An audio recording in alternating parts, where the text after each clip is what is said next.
Сәлем достар, сіздермен бірге мен Малика. Менің арнама қош келдіңіздер. Бүгін біз сіздермен салқын шай жасаймыз. Ол қазіргі оразада ауыз ашқанға ішкен жақсы. Бірінші біз кәдімгі көк шайды ыстық сумен шығарып алдық. Ол әбден шығуы керек.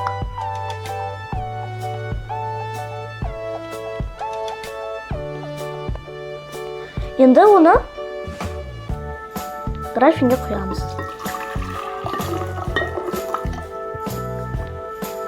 Енді үстінен 1 лимон саламыз. Енді үстінен 2 шалғы саламыз.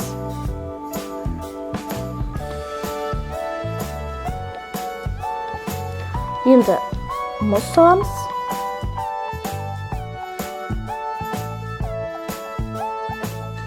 Енді оның үстіне сироп құямыз. Сироп жасау оп-оңай. Қант пен суды газға қойып жасап аламыз. Енді оның үстінен су құямыз. Су фильтрден алынған. Сіздер суды салқындатып, қайнатып қойсаңыздар болады. Дайындап алғаннан кейін жарты сағат немесе 1 сағатқа қойып қойсаңыздар, жалбыз бен лимонның дәмі жақсы шығады.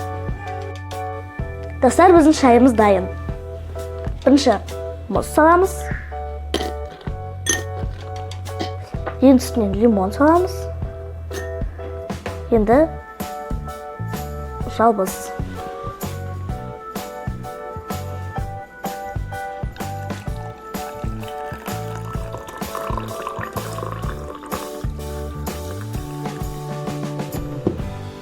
Мінеки қараңыздар, өте әдемі болып шықты.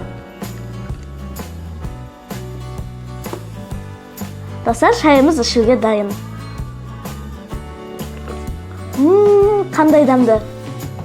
Өте дәмді болып шықты. Міндетті түрде жасауға кеңес беремін. Егер де ұнап жатса, лайк басып кетіңіздер.